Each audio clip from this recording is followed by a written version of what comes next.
মাল আছে, এই মালটা তুমি যত 25 টাকা মেরে যদি কিনো কত 26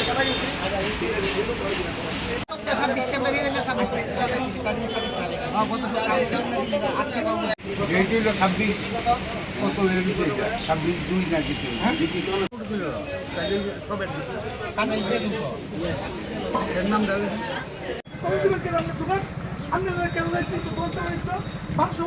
সুবিধা 35 টাকা কেজি আলু, 35 টাকা কেজি পেঁয়াজ বিক্রি।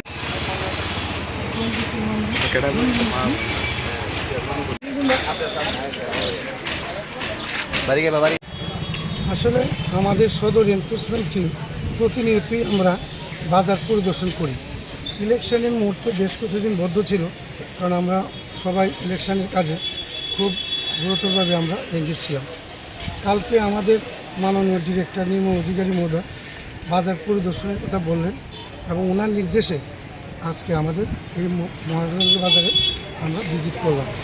আমরা অনেকগুলি দোকানে ভিজিট করলাম, করে দেখলাম সেখানে মূলত আলু এবং পেঁয়াজের মূল্য আমার মনে হয় প্রতি কেজিতে 5 টাকা একটু বেশি। হোলসেল মার্কেটে তারা বলছে যে সোর্সে নাকি তাদের মূল্যটা বেশি, কিন্তু তাদের কাছে প্রয়োজনীয় কাগজপত্র চাইলে তারা এইভাবে কোনো সদুত্তর আমাদের কাছে দিতে পারেনি, কোনো রেকর্ডও আমাদেরকে দেখাতে পারেনি। আবার ফার্স্ট পার্টি থেকে সেকেন্ড পার্টি যে মালটা কিনে তারা যে কেনার পর যে তাদেরকে একটা মেমো দেওয়া হয়, দীর্ঘদিন তাদের বলা সত্ত্বেও তারা এই মেমোটা দেয় না। তো এই দুই ফার্স্ট পার্টি সেকেন্ড পার্টি দুই পার্টির পক্ষে পড়ে আসলে সাধারণ ক্রেতাদের একটু অসুবিধার সম্মুখীন হচ্ছে। আমার মনে হয় ফার্স্ট পার্টি যখন মালগুলি কিনে তখন যদি তাদেরকে মেমোটা দিয়ে দিত তাহলে বাজারটা আরেকটু মূল্য নিয়ন্ত্রিত থাকতো। এই ব্যাপারে আমাদের মাননীয় খাদ্য অধিকর্তা এবং সদর মহকুমা শাসক অনেকবার আমরা কেন্দ্রীয় স্তরে তাদের সাথে মিটিং করেছি, আমরা বলেছি, কিন্তু আসলে প্রথম যখন করি তখন তারা দেয়, পরবর্তীকালে তারা অফ করে দেয়।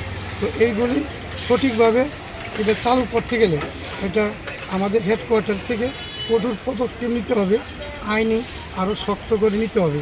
বর্তমানে যে আইনটা চালু আছে এই আইনের দ্বারা এর বেশি করাটাও সম্ভব না।